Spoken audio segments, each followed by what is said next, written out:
আসসালামু আলাইকুম রহমতুল্লাহ বরকাত। বিসমিল্লাহির রহমানির রহিম। আলহামদুলিল্লাহ ওয়াসসালাতু ওয়াসসালামু আলা রাসূলিল্লাহ ওয়া আলা আলিহি ওয়া সাহবিহি আজমাইন ওয়া বাদ।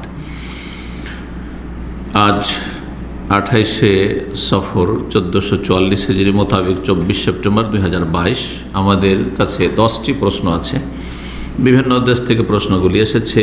এই 10টি প্রশ্নের উত্তর ইনশাআল্লাহ তাআলা দেব, আল্লাহ তৌফিক দান করেন। 1 নম্বর প্রশ্ন করেছেন, বলছেন আসসালামু আলাইকুম উস্তাদ। ওয়ালাইকুম আসসালাম রহমতুল্লাহ। 10 জনের শেয়ারে একটা হাসপাতাল করব বলে জনপ্রতি 1 লাখ টাকা করে দিলাম। হাসপাতালের কাজ শেষ না হতেই 2-1 বছর পর আমার 1 লাখ টাকার শেয়ার 5 লাখ টাকা বিক্রি করে দিলে কি এই টাকা হালাল হবে? জাযাকাল্লাহু খাইরান। হ্যাঁ, হালাল।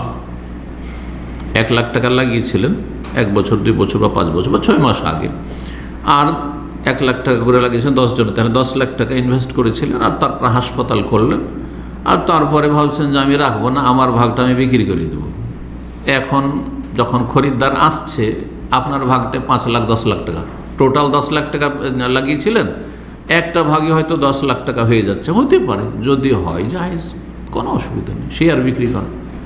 বাস যেই প্রতিষ্ঠানে শেয়ার করছেন সেই প্রতিষ্ঠানটা যাতে করে হালাল প্রতিষ্ঠান নয়, হারাম প্রতিষ্ঠান নয়। সুদী ব্যাংকে শেয়ার করে জায়েজ নয়, হারাম। হ্যাঁ, মদ কোম্পানিতে কেউ যদি করে, বিড়ি সিগারেট কোম্পানিতে করে, তো হারাম এই শেয়ার। জি, ব্যাস যেটাতে আপনি শেয়ার করছেন সেটা হালাল হইতে হবে। আর সেটা বেড়ে গেলে কোনো অসুবিধা নেই, বেড়েছে, জমি জায়গার মূল্য বাড়ছে, হ্যাঁ, প্রতিষ্ঠানের মূল্য বাড়ছে, টাকার ভ্যালুয়েশন কমছে, মূল্য কমছে, জানাই আছে। 2 নম্বর প্রশ্ন করেছেন, আসসালামু আলাইকুম শাইখ। ওয়ালাইকুম আসসালাম রহমতুল্লাহ। শালিকে আমার আপন বড় ভাইয়ের কাছে বিয়ে দিয়েছিলাম। তার ঘরে একটি ছেলে সন্তান জন্ম নেই। ছেলের বয়স 4 বছর। তারপর বড় ভাই মারা যায়, আল্লাহ রহম করেন। এখন ভাবি একা, আমি চাচ্ছি তাকে বিয়ে করতে। নাউযুবিল্লাহ। শালিকে বড় ভাইয়ের সাথে বিয়ে দিয়েছে, তার মানে ছোট ভাই আগে বিয়ে করেছে। এদিক দিয়ে মাশাআল্লাহ খুব সিয়ানা, সিনিয়র। আর শালিকে দিয়েছে বড় ভাইকে। বড় ভাই হয়তো বিলম্ব করেছে, অনেক আছে এরকম বড় ভাই, আমি বিয়ে করবো না, তুই করবি কর। তো মারা গেছে ভাই। এখন ভাবি একা, আমি চাচ্ছি তাকে বিয়ে করব বা তাকে বিয়ে করতে। এটা তো একটা সাধারণ মুসলিমকে জানা উচিত। কিন্তু আমার বউ সন্তান আছে, আমি কি চাইলে তাকে বিয়ে করতে পারবো? একটু আমাকে জানাবে, জাযাকাল্লাহ খাইর। কোরআনে কারীমে আল্লাহ রাব্বুল আলামিন কি বলেছেন সূরা নিসার প্রথম দিকে? হ্যাঁ, ওয়ান তাজমাউ বাইনাল উখতাইন, ওয়ান তাজমাউ বাইনাল উখতাইন। আল্লাহ হারাম করেছেন 2 বোনকে একত্রিত করা। হ্যাঁ, 1 বোন মারা গেছে, তারপরে আরেক বোন বিয়ে করেছেন, এই করে আপনি 10 বোনকে বিয়ে করতে পারেন।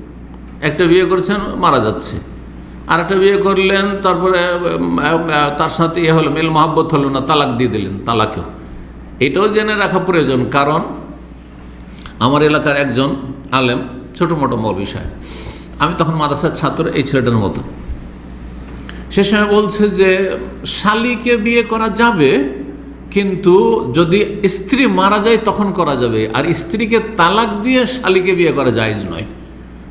তো এইরকম ছোট হইলো আমাকে কেমন যেমন লাগলো। বেশি তখন কিতাব পড়িও নি, অল্প কিছু পড়েছি, হয়তো বলগুল মারামটা পড়েছিলাম, মিশকাতে ছিলাম। এটা কি করে হয়, তালাক আর মারা যাওয়া, এতে পার্থক্য আবার কি? একত্রিত তো করলো না, কিন্তু একজন আলেম হয়ে সে এই ভুল ফতোয়া দিচ্ছে। তাহলে এইরকম ভুল ফতোয়া আমাদের দেশে আছে, বুঝছেন না? 2টো অবস্থায়, সে আপনার স্ত্রী মারা যাক, আর মারা যাওয়ার পরে আপনি আপনার শালিকে বিয়ে করেন, অথবা আপনার স্ত্রীকে তালাক দিয়ে দিয়েছেন বা তালাক নিয়ে নিয়েছে, তারপরে আপনি আপনার শালিকে বিয়ে করছেন। কিন্তু সাধারণত হয় কি, যে যখন আপনার স্ত্রীকে তালাক দিয়ে দিবেন, তখন হয়তো তার পরিবার আর আরেক মেয়ে হয়তো আপনার ঘরে দেবে না, সেটা ভিন্ন বিষয়। কিন্তু যদি দেয়, অসুবিধা নেই, দেয়। মেয়ে খারাপ, বাপ মা জানছে আমার মেয়ে খারাপ, ও তালাক নিয়েছে, তো কী করবো, আমার এই জামাই ভালো, সুতরাং আমার আর এক মেয়ে দেবো, জায়েজ নয়? অবশ্যই জায়েজ, কিন্তু একসাথে জমা করা হারাম। বিনাসিল কোরআন, কোরআনের স্পষ্ট দলিল। সহিহ বুখারীতে আরও অতিরিক্ত রয়েছে কি, এই 2 বোনের মতো হচ্ছে খালা আর বোনের মেয়ে, খালার ভাগ্নি, জমা করা যাবে না। আপনার ঘরে যে স্ত্রী আছে তার বোনের মেয়েকে একত্রিত করতে পারবেন না, অথবা আপনি আপনার স্ত্রীর খালাকে বিয়ে করতে পারবেন না। ঠিক আছে, আপন খালা, বৈমাতৃ খালা, বৈপিতৃ খালা, দুধ খালা, এই 4 রকম। জি, বাকিগুলো চাস্তো খালা, মাস্তো খালা ওইসব ইসলামে নেই। কিন্তু এইরকমই আর একটা কি আছে, লা তুজমাউ বাইনাল মারআতি ওয়া আম্মাতিহা, স্ত্রী এবং তার ফুফুকে একত্রিত করতে পারবেন না, ফুফু ভাতিজিকে একত্রিত করতে পারবেন না। কিন্তু ফুফুকে বিয়ে করেছিলেন আর ফুফু মারা গেল, আপনার স্ত্রীটা ছিল ওই মেয়ের ফুফু, ভাতিজিকে বিয়ে করতে পারবেন না? পারবেন না? খুব পারবেন। খালা বোনের মেয়ে, হ্যাঁ পারবেন। আপনার স্ত্রী মারা গেছে, তারপরে আপনার স্ত্রীর বোনের আপনার শালীর মেয়ে আছে, তাকে বিয়ে করতে পারবেন। এটা অনেকে মনে হয়, ও কী করে বিয়ে করবো, তো খালু হয়ে গেল। তো খালু কিছু না, খালু আর ফুফা মাহারাম নয়। এই জন্য খালু ফুফা মাহারাম নয়, মামা মাহারাম, কিন্তু খালু ফুফা মাহারাম নয়। যেমন সাড়ু ভাইরার স্ত্রীর দোলাভাই মাহারাম নয়, ওই রকম। ঠিক, জি। তো এই বিয়ে করা জায়েজ না। অন্যের সাথে বিয়ে দেন, আপনার ভাবি যে বড় ভাবির শালী, তার অন্যের সাথে বিয়ে দেন, আপনাকে বিয়ে করতে হবে কেন? জমি জায়গা নিজের ঘরে রাখার জন্য। আবার আমাদের এগুলো আছে ফর্মুলা যে জমি জায়গা বাইরে চলে যাবে। যে 3 নম্বর প্রশ্ন করেছেন, আসসালামু আলাইকুম শেখ। ওয়ালাইকুম আসসালাম ওয়া রাহমাতুল্লাহ। সালাম কখন ফিরবো, ইমামের সাথে সাথে নাকি ইমাম 2 দিকে সালাম ফিরিয়ে শেষ করলে তখন? এই বিষয়টিতে 2টো মত রয়েছে। যারা বলছে যে একটা সালাম ফরজ, একমাত্র ইমাম আহমদ বিন হাম্বলের ফতোয়া, আর এই ফতোয়া অনেক আহলে হাদিস ওলামারাও দিচ্ছেন। তো এক সালাম ফরজ, ডান দিকে আসসালামু আলাইকুম রহমতুল্লাহ, এই একটা সালাম ফরজ, দ্বিতীয় সালাম সুন্নাত। যাদের কাছে দ্বিতীয় সালাম সুন্নাত, এক সালাম ফিরার পরে সালাম ফিরতে পারেন, এক সালাম ফিরার পরে সালাম ফিরতে পারেন, এক সালাম ফেরার পরে উঠেও যেতে পারেন। যেমন আহলে হাদিস মসজিদগুলোতে কিন্তু ইন্ডিয়া বাংলাদেশে এইরকমই করে।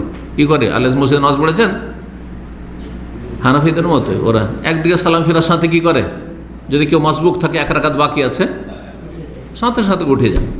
কিন্তু সৌদি আরব সাধারণত করে না, খুব কম। এইরকমই সৌদি আরবে 2 দিকে সালাম ফেরা হবে ইমামের, তারপরে তখন ডান দিকে সালাম ফিরবেন, এটাই নাম বলি এখানে। কিন্তু আহলে হাদিস হানাফিরা ভারত বাংলাদেশে কি করে, যেমনই আসসালামু আলাইকুম রহমতুল্লাহ ইমাম করলো, তেমনই মুক্তাদিরাও আসসালামু আলাইকুম রহমতুল্লাহ, ওইদিকে বাকি আছে আসসালামু আলাইকুম রহমতুল্লাহ ওইদিকে। তো এই ইখতিলাফ আছে কিসের ভিত্তিতে? এক সালাম যারা বলছে ফরজ, দ্বিতীয় সালাম সুন্নাত, তারা বলছে যে এক সালাম ফিরা হয়ে গেছে, ফরজ হয়ে গেছে, আমরা সালাম ফিরিয়ে দিলাম। বুঝছেন না? তাদের কাছে শাফি, মালিকি, হানাফি এইসব মজহাবে। আর ইমাম আহমদ বিন হাম্বলের মজহাবে শাইখ ইবনে বাজ রাহিমাহুল্লাহ তাসলিমাতাইন, 2 সালামই হচ্ছে ফরজ, 2 সালামই হচ্ছে ফরজ। তো ফরজ আদায় হয়নি, তাহলে ইমামের অনুকরণ বাদ দিয়ে ইত্তেবা করে পেছনে পেছনে চলতে হবে। কী করে সালাম ফিরছেন আপনি, বা কী করে আপনি উঠে যাচ্ছেন? উঠে যাওয়া জায়েজ নয় আপনার জন্য। মাসবুক 1 রাকাত 2 রাকাত বাকি আছে, উঠবেন, তাহলে দুই দিকে সালাম ফিরতে দেন। কথা বুঝতে পারছেন ফর্মুলাটা না? জি। আলবানী রাহিমাহুল্লাহ সেখানে বাজের বিপরীত ফতোয়া দিয়েছেন, মানে শাফি বা মালিকি যে ফতোয়া, সেটা হচ্ছে এক সালাম যেহেতু ফরজ তার কাছে, সেই জন্য উনি এই ফতোয়া দিয়েছেন যে এক সালাম ফেরার পরে উঠে যেতে পারে, এক সালাম ফেরার পরেই সালাম ফিরতে পারে। জি। শেখ ইবনে উসাইমিন রাহিমাহুল্লাহকে জিজ্ঞাসা করা হয় এই মর্মে, তো তিনি বলেছেন যে কেউ যদি করে তো জায়েজ, যেহেতু মাসলা ইখতিলাফ আছে, এক সালাম ফরজ না 2 সালাম ফরজ, কিন্তু উত্তম হচ্ছে, তিনি বলছেন উত্তম হচ্ছে 2 দিকে ইমাম সালাম ফেরা হবে, তারপরে সালাম ফিরবেন। আর আমি এটাই বলি যে 2 দিকে সালাম ফেরার পরেই সালাম ফিরেন, এটি উত্তম কমপক্ষে। জি। 4 নম্বর প্রশ্ন করেছেন, আসসালামু আলাইকুম শেখ। ওয়ালাইকুম আসসালাম রহমতুল্লাহ। একজনকে ঘর ভাড়ায় দেব, তাদের কুকুর আছে, দেওয়া যাবে কি? জাযাকাল্লাহ খাইর। ঘর ভাড়া দেবেন, নিজের যেহেতু ঘর, সুতরাং যথাসাধ্য চেষ্টা করবেন ভালো মানুষকে ভাড়া দেওয়ার, ভালো মানুষকে ভাড়া দেওয়ার। বিশেষ করে মুসলিম সমাজে বসবাস করছেন, মুসলিম জনসংখ্যা সেখানে বেশি, মুসলিম দেশে অথবা মুসলিম পরিবেশে বসবাস করছেন, আপনি কাফেরকে কেন দিবেন? এক। তারপরে আলহামদুলিল্লাহ আমি পাচ্ছি, আলহামদুলিল্লাহ এমন লোক যারা একটু ধার্মিক, নামাজ পড়ে, আর ওইরকম বড় কাবিরা গুনাহ করবে না, আর শিরক বেদাত করবে না, এইরকম লোক পাচ্ছি, কেনই বা ভাড়া দেবেন আপনি পাপী লোককে? যে খুব সম্ভাবনা রয়েছে যে আপনার ঘরে পাপ করবে, আপনার ঘরে পাপ করবে। আর যেই জায়গায় পাপ হয় সেই জায়গায় আল্লাহর গজব ক্রোধ নাজিল হয়, এটা কোরআনে হাদিস সম্মত কথা। যেখানে পাপ হবে সেখান থেকে বরকত পালিয়ে যাবে, সেখানে শয়তানের আধিপত্য কায়েম হবে। যেখানে বেনামাজি ধরনের বসবাস করছে, মদখোর বসবাস করছে, যেখানে কুকুর বসবাস করছে, শয়তান বসবাস করবে না? তাহলে শয়তান সেখানে আধিপত্য কায়েম করবে। সুতরাং আপনি কেন চাইবেন যে আপনার বাড়ি এত টাকা দিয়ে তৈরি করেছেন আর তাতে আপনার শয়তান সেখানে প্রভাব বিস্তার করুক? হতে পারে সেই বাসাতে আপনাকে থাকতে হতে পারে, অথবা নাই থাকতে হোক। কেন আপনি শয়তানকে আড্ডা দেবেন? আর কুকুর এমন এক পশু, যেই পশু যদি কোনো জায়গায় থাকে, সেই কুকুর যদি ট্রেন কুকুর না, প্রশিক্ষণপ্রাপ্ত কুকুর হয়, তাহলে বাড়িতে রাখা যায়। যদি প্রশিক্ষণপ্রাপ্ত কুকুর না হয়, তাহলে যেই ব্যক্তি কুকুর বাড়িতে রাখবে তার নেকি ব্যালেন্স থেকে প্রতিদিন 1 কিরাত অথবা 2 কিরাত কমবে। দুই রকমই হাদিস রয়েছে। যদি কুকুর আশেপাশের লোককে কষ্ট দেয়, যাকে তাকে কামড় দিয়ে দিচ্ছে এরকম, বা মানুষ অপরিচিত দেখলে ঘেউ ঘেউ শুরু করে দিচ্ছে, আর মানুষ ভয় পাচ্ছে, অনেক জায়গায় এরকম আছে। দেশে গিয়ে দেখি এক শহরে আমার আত্মীয়রা আছে, ওর বাড়িতে পাকা বাড়ি থেকে বেরিয়ে আমি যাব তো দেখি অন্তত 10টা কুকুর শুয়ে আছে। 10টা কুকুর রাস্তাতে যদি শুয়ে থাকে, মসজিদে যেতে ভয় লাগবে না? লাগবে না? স্বাভাবিক। আর অপরিচিত লোক, আর অপরিচিত, তার পোশাকও অপরিচিত। যদি থাকে জুব্বা, কারণ জুব্বা দেখে না কুকুর, দেখছে পাঞ্জাবি, না হয় শার্ট প্যান্ট দেখছে, ঠিক না? তাহলে কুকুর পিছনে লেগে যাবে, বিপদ। তাহলে এইরকম যদি কুকুর মানুষের ক্ষয়ক্ষতি করে তাহলে 2 কিরাত কমবে, আর কুকুর যদি ক্ষয়ক্ষতি নাও করে কিন্তু প্রশিক্ষণ প্রাপ্ত নয়, তাহলে 1 কিরাত করে নেকি ব্যালেন্স থেকে কমতে থাকবে। আর 1 কিরাত কত হইতে পারে আল্লাহ ভালো জানে। জানাজার ক্ষেত্রে 1 কিরাত নবী সাল্লাল্লাহু আলাইহি ওয়াসাল্লাম বলেছেন যে ওহদ পাহাড়ের সমান, ওহদ পাহাড়ের সমান। তো ওই রকম নেকি কমলে তো বিপদ, মহাবিপদ, সব শেষ হয়ে যাবে, সর্বনাশ হয়ে যাবে। তো কুকুরওয়ালাকে বাড়িতে যথাসাধ্য আপনি ভাড়া দেবেন না। কিন্তু যদি দেখছেন যে পান না, আপনি তার কুকুরকে ভাড়া দিচ্ছেন না কুকুর পোষার জন্য, আপনি ভাড়া দিচ্ছেন মানুষ বাস করার জন্য। এখন মানুষ যদি অমানুষ হয়ে বাস করে, গুনাহ করে আর বাস করে, তো হারাম বলবো না, তবে বলবো যে আপনি যথাসাধ্য এই রকম লোককে ভাড়া দেওয়া থেকে বেঁচে থাকবেন। আল্লাহ আলাম। এটি আমার এই সম্পর্কে এতটুকুই বুঝ।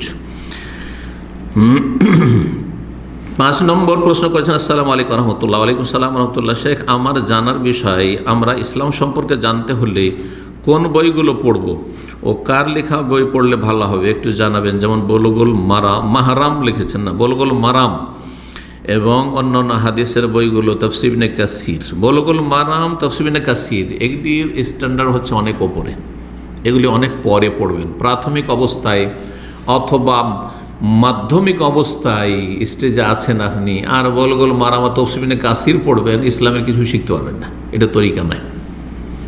এখন ক্লাস 1-2 এর ছাত্রকে যদি আপনার ক্লাস 10-এর পাঠ্যপুস্তক ধরিয়ে দেওয়া হয় তো কিছু বুঝবে? কিছু বুঝবে না। আমি ওইরকম করে ইংলিশ পড়েছি, সেই জন্য বলছি আপনাদেরকে, আমার অভিজ্ঞতা আছে। ক্লাস 4 পর্যন্ত স্কুলে পড়েছিলাম, আর তারপরে গেলাম কওমি মাদ্রাসা, আর তখনকার কওমি মাদ্রাসাতে ইংলিশ মোটেই পড়া হইতো না পশ্চিমবঙ্গে। তো এরকম করে পড়লাম, শুধু আরবি উর্দু এগুলোই, আর তো ইংলিশ পড়া হইল নয় যে 4 পর্যন্ত শুধু পড়া। আর 4 পর্যন্ত কি, 4 পর্যন্ত যেসব ইংলিশ পড়া হয় সেসব ইংলিশে শাব্দিক অর্থ, একটা সেন্টেন্স আছে শাব্দিক অর্থে।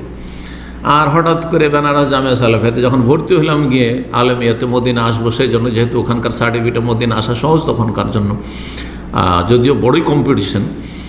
আর পশ্চিমবঙ্গে এমন কোনো মাদ্রাসাও ছিল না যার মঞ্জুরি প্রাপ্ত। এখন তো আলহামদুলিল্লাহ মেলা মাদ্রাসা হয়ে গেছে আমাদের দিকে, কিন্তু তখন কোনো মাদ্রাসা ছিল না, বড়ই কম্পিটিশনের মাধ্যমে আসতে হয়েছে। আল্লাহ তৌফিক দিয়েছেন, আলহামদুলিল্লাহ।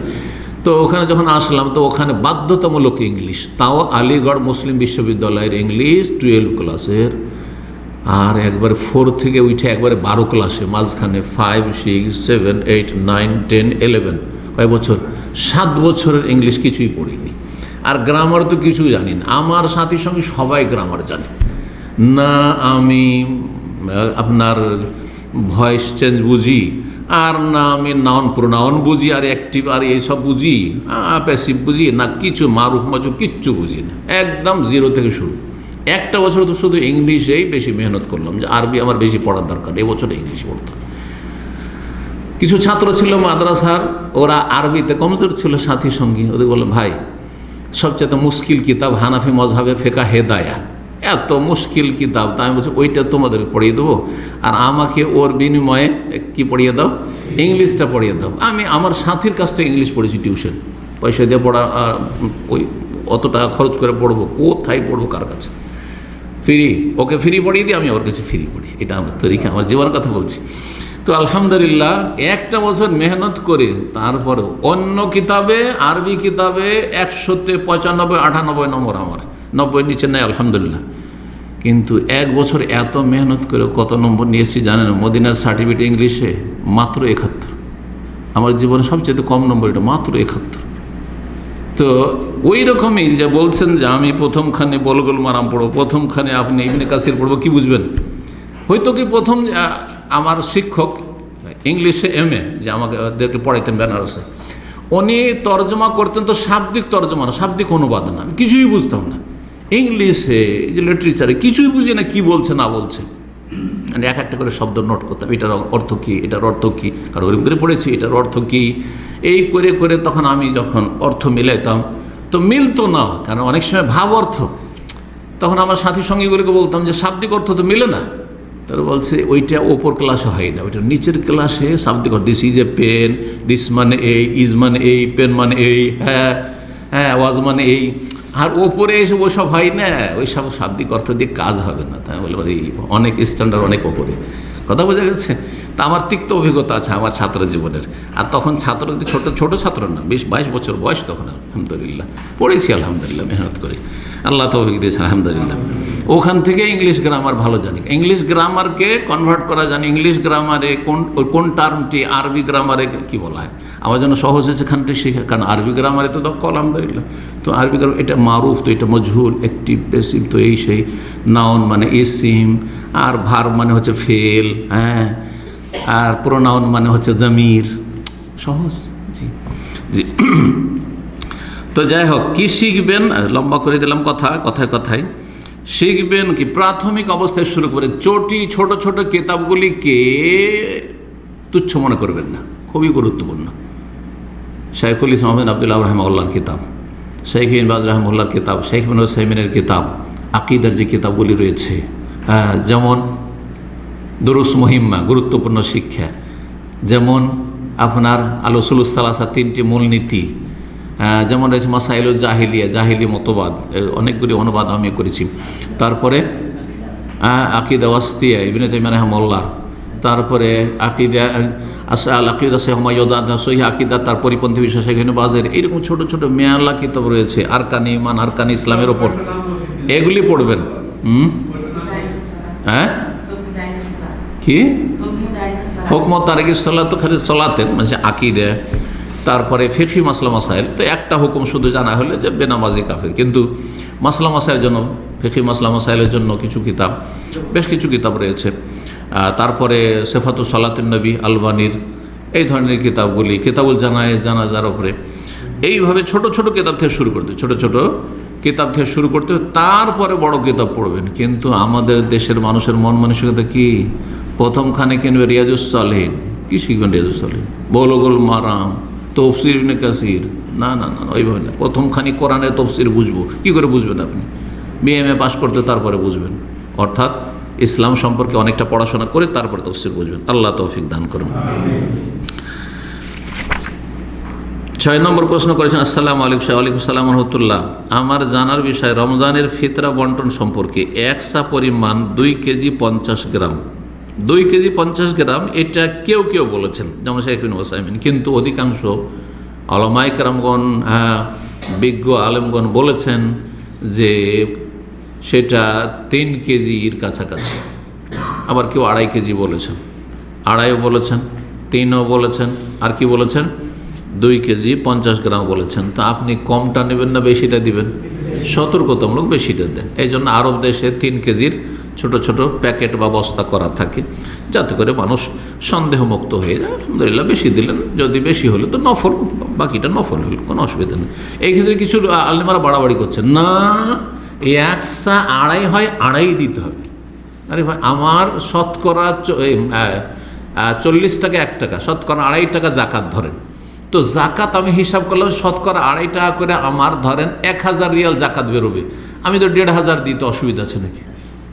হ্যাঁ, শতকরা 2.5 টাকা, কিন্তু আমি 5 টাকা করে দিয়ে দেবো, অসুবিধা আছে? বাকিটা নফল দিলাম। ইল্লাম তাতাওয়া, নবী সাল্লাল্লাহু আলাইহি ওয়াসাল্লাম বলছে, তবে যদি অতিরিক্ত দিতে চাও কোনো অসুবিধা নেই, তাহলে এই রাস্তা খোলা আছে। এই জন্য কিছু আহলে হাদিস আলেমরা এই ক্ষেত্রে খুব বাড়াবাড়ি করে, না 2.5 তো 2.5, একটু বাড়ানো যাবে না, না এটা না, 2.5কে 3 করেন আপনি, আরও ভালো, সমস্যা নেই। তারপরে বলছেন একটু প্রশ্ন তার আরও আছে, বলছেন যে এই পরিমাণ চাল দেব নাকি খেজুর বা গম, পনির দিতে হবে? কেন পনির দিবেন আপনি? পনির খাচ্ছেন, যা খাবেন নবী সাল্লাল্লাহু আলাইহি ওয়াসাল্লামের জামানায় ওইগুলো খাবার ছিল, সেই জন্য ওই সবগুলি বর্ণনা করেছেন নবী সাল্লাল্লাহু আলাইহি ওয়াসাল্লাম। নবী সাল্লাল্লাহু আলাইহি ওয়াসাল্লামের জামানায় চাউল মোটেই ছিল না, সেজন্য চাউলের কথা আসেনি, তো আম এসছে, তো আম মানে যে কোনো খাদ্যদ্রব্য, খাবার, খাবার শব্দ এসছে। আর আজকালকার অধিকাংশ মানুষের প্রধান খাবার হচ্ছে, প্রধান খাদ্য হচ্ছে চাউল, সুতরাং চাউল দেওয়াটাই বেশি ভালো মনে করি, বিশেষ করে বাংলা ভাষাভাষী যে বাঙালিদের জন্য, বা যারা চাল খাওয়া লোক তাদের জন্য, ইন্দোনেশিয়ানদের জন্য, কেরালাদের জন্য।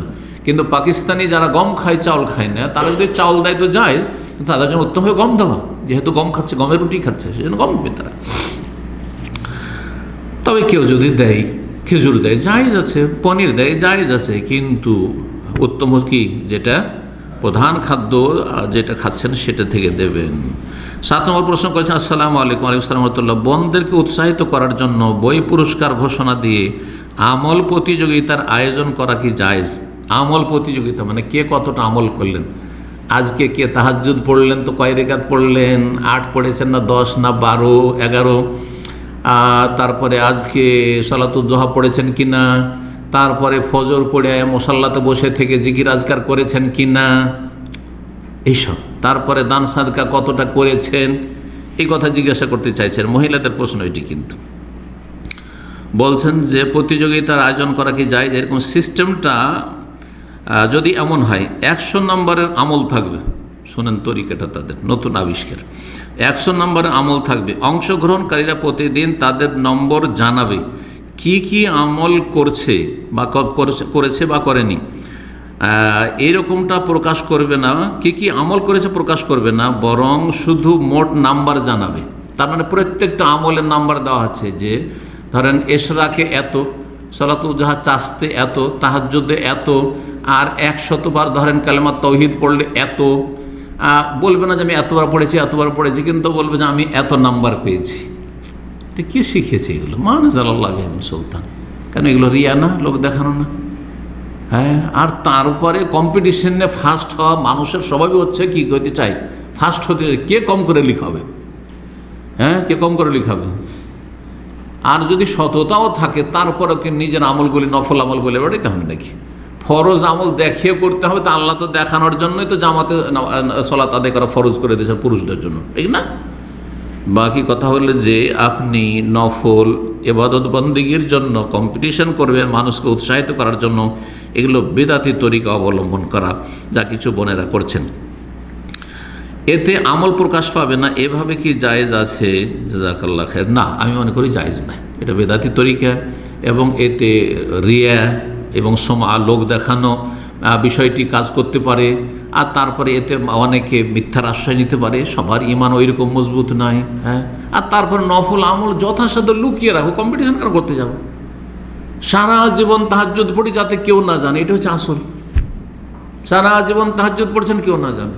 সারা জীবন প্রতি মাসে 100-200 রিয়াল করে জমা করছেন, ফি সাবিলিল্লাহ দান করছেন, কেউ যেন না জানে। সারা জীবন আপনি মাশাআল্লাহ তাবারাকাল্লাহ ধরেন কোরআন খতম করছেন, প্রতি মাসে 2 বার খতম করছেন, 1 বার খতম করছেন, কেউ না জানে। এই নয় যে আপনাদের সামনে এসে বলবো যে আমি এতবার খতম করি, না, এটা হচ্ছে তরিকা। নফলের ক্ষেত্রে মোটেই না, যথাসাধ্য লুকিয়ে রাখার চেষ্টা করতে হবে। আল্লাহ তৌফিক দান করেন। 8 নম্বর প্রশ্ন করেছেন, আসসালামু আলাইকুম রহমতুল্লাহ। ওয়ালাইকুম আসসালাম রহমতুল্লাহ। আমি জানতে চাইছি যে পশ্চিম দিকে পা করে শোয়া এবং পশ্চিম দিকে থুথু ফেলা যাবে কি? দুটো মশলা। পশ্চিম দিকে পা করে শোয়াতে কোনো অসুবিধা নেই, কোনো মজহাবে নিষেধ নেই, বরং হানাফি মজহাবে যেহেতু আমাদের দেশের মানুষরা সিংহভাগ হানাফি, সেই জন্য ওই মজহাবটার কথা বলি।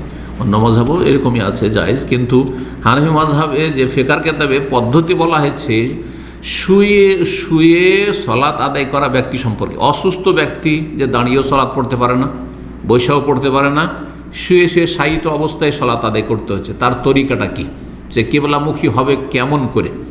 একটা তরিকা হচ্ছে যে আমাদের কেবলা কোন দিকে, পশ্চিম দিকে, তাহলে উত্তর দিকে মাথা করে শুইব, উত্তর দিকে মাথা করে শুইব, আর কি করব, ডান দিকে কাত হয়ে যাও, বডিটাকে ডান দিকে কাত করে দেবো, মুখমণ্ডল কাত হয়ে গেল, বডিটাও কাত হয়ে গেল, তারপরে কি করব, সালাত আদায় করবো। এটা একটা তরিকা, আর এটা তরিকা সবাই বলছে। কিন্তু আর একটা তরিকা, সেটা হচ্ছে যে পূর্ব দিকে কেবলার বিপরীত দিকে মাথা করে শুইবেন, আর মাথার তলে একটা বালিশ দিয়ে দিবেন, যাতে মুখমণ্ডলটা কি হয়ে যায়, উঁচা হয়ে যায়।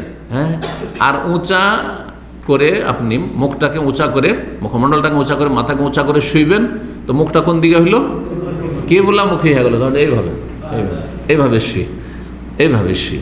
তো এই তরিকা, তাহলে এইভাবে শুলে তো পা তো কেবলার দিকে হচ্ছে, তাহলে কেবলার দিয়ে পা করে তো মাজুর ব্যক্তিকে ওইভাবে সলাত আদায় করার পদ্ধতি শেখানো হয়েছে। তারপরে কোন এমন হাদিস নেই যে কেবলার দিয়ে পা করে বসা যাবে না, কেবলার দিয়ে পা করে শোয়া যাবে না, কেবলার দিকে খাটে এমনভাবে খাট রাখা যাবে না যে পা করে শুইতে হয়। এগুলো ভুল ধারণা আসলে, বরং এটি একটা ভ্রান্ত ধারণা। এই ধারণা মোটেই রাখা যায় না। হ্যাঁ, কেবলার দিকে পেশাব পায়খানা করা যাবে না, কেবলার সামনে পিছনে করে পেশাব পায়খানা করা যাবে না। কেবলার দিকে থুথুর বিষয়টি আরেকটি মশলা, থুথু ফেলার বিষয়টি এর আগে বলেছি বিস্তারিত। সেটা হচ্ছে যদি সালাত অবস্থায় হয় তাহলে কেবলার দিকে থুথু ফেলা যাবে না, যদি মসজিদের ভিতরে হয় তো ফেলা যাবে না। সালাত অবস্থায় মসজিদের ভিতরে একটি অবস্থা, আরেকটি হচ্ছে মসজিদের ভিতরে কিন্তু সালাত অবস্থায় নয়, তাও ফেলা যাবে না। তৃতীয় অবস্থা হচ্ছে মসজিদের বাইরে সালাত অবস্থায়, তাও ফেলা যাবে না।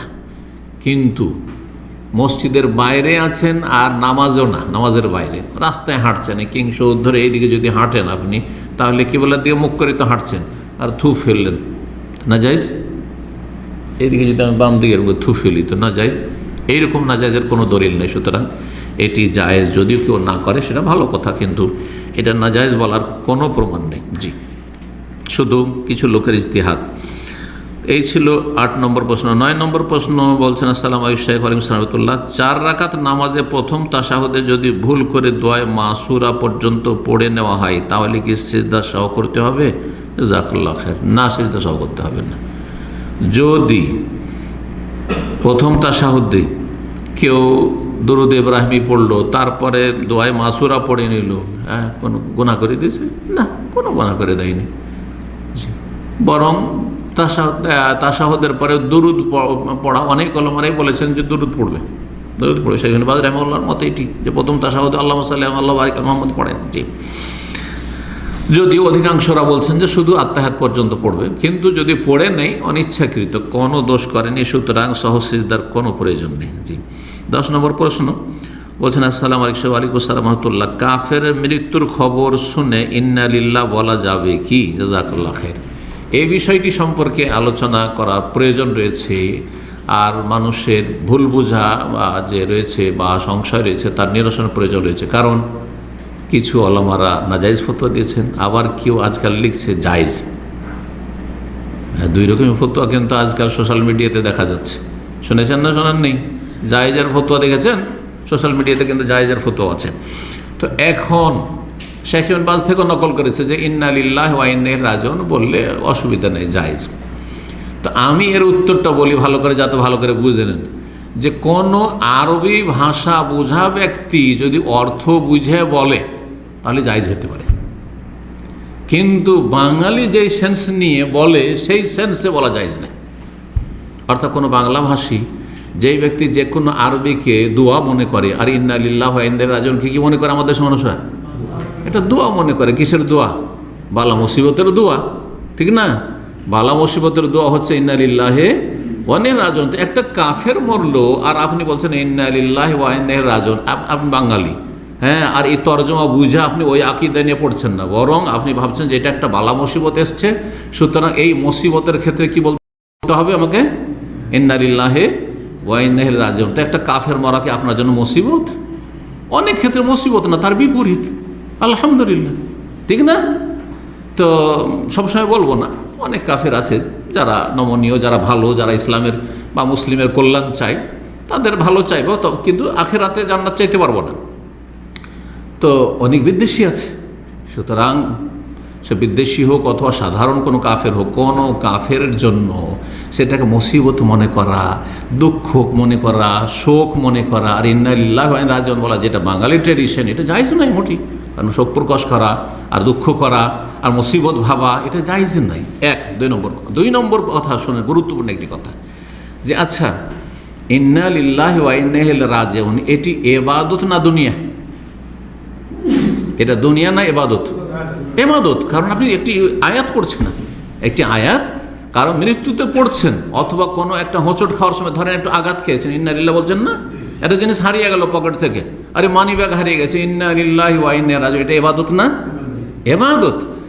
ইবাদতের দলিল লাগবে। কি লাগবে? ইবাদত হচ্ছে তৌকিফি। আমরা কায়দা পড়েছি, ইবাদত হচ্ছে তৌকিফি, মানে ইবাদতে আসল হচ্ছে নিষেধ, কিন্তু দলিল দিতে পারলে জায়েজ, দলিল দিতে পারলে জায়েজ। এখন প্রশ্ন হচ্ছে আমার, যে নবী সাল্লাল্লাহু আলাইহি সাল্লামের জীবদ্দশায় তার সামনে অহরহ কাফের মরেছে না মরেনি? মক্কায় কাফের মরেছে, মদিনাতে কাফের মরেছে, মুনাফিক মরেছে। কার জন্য ইন্না লিল্লাহি পড়েছেন? কোনো একজন কাফেরের জন্য নবী সাল্লাল্লাহু আলাইহি সাল্লাম, আরে অমুক কাফের মারা গেছে, ইন্না লিল্লাহি ওয়া ইন্না ইলাইহি রাজিউন পড়েছেন নাকি? তো নবী সাল্লাল্লাহু আলাইহি ওয়াসাল্লাম পড়লেন না, আর আপনি নবীর উম্মত ফতোয়া দিবেন যে ইন্না লিল্লাহ বলা জায়েজ, এই যুক্তিতে যে ইন্না লিল্লাহি ওয়া ইন্না ইলাইহি রাজিউনের অর্থ তো কোনো দোয়া টোয়া হইল না, সুতরাং জায়েজ। এই সুতরাং জায়েজ করার অধিকার কে দিল আপনাকে? নবীর সুন্নাত দেন তো দেখি। যারা জায়েজ বলছে তারা কি বলছে জানেন? বলছে ইন্না লিল্লাহ, আমরা সকলে আল্লাহ, ওয়া ইন্না ইলাইহি রাজিউন, আর আমরা সকলে আল্লাহর কাছে প্রত্যাবর্তন করে আসবো, ফিরে আসবো। সুতরাং এই কথা তো আসলে বাস্তব। কাফেরও ফিরে গেছে আল্লাহর কাছে, আর সাজা শাস্তি পাবে, আর আমরাও ফিরে যাবো। এই কথা বললাম তো দোষ কি করলাম? দোষ এই করলেন যে এটা নবীর আদর্শ না সাল্লাল্লাহু আলাইহি সাল্লাম। দোষ এই করলেন বাঙালি হিসাবে যে আপনি এটাকে দোয়া মনে করে পড়ছেন, কিন্তু একজন যদি আরবিয়ান পড়ে আর অর্থ বুঝে, হ্যাঁ ইন্না লিল্লাহ, আর সেটাকে নবী সুন্নাত মনে করেছেন না যে আমরা সকলে আল্লাহ, ওয়া ইন্না ইলাইহি রাজিউন, তাহলে জায়েজ হলে হইতে পারে, শেখ বাজের ফতোয়া সেই ক্ষেত্রে প্রযোজ্য হইতে পারে। তারপরে বলছি যে নবী সাল্লাল্লাহু আলাইহি ওয়াসাল্লাম থেকে কোনো প্রমাণ নেই, সুতরাং বলা উচিত নয় এরকম ক্ষেত্রে। বরং বলবেন আফদা ইলা মা কাদ্দামা, যা করেছে পেয়ে গেছে। যেমন নবী সাল্লাল্লাহু আলাইহি ওয়াসাল্লাম এটাই শিখিয়েছেন যে যা করেছে পেয়ে গেছে, আফদা ইলা মা কাদ্দাম। ওয়া সাল্লাল্লাহু ওয়া সাল্লামা আলা নবিয়িনা মুহাম্মদ ওয়া আলা আলিহি ওয়া সাহবিহি আজমাইন।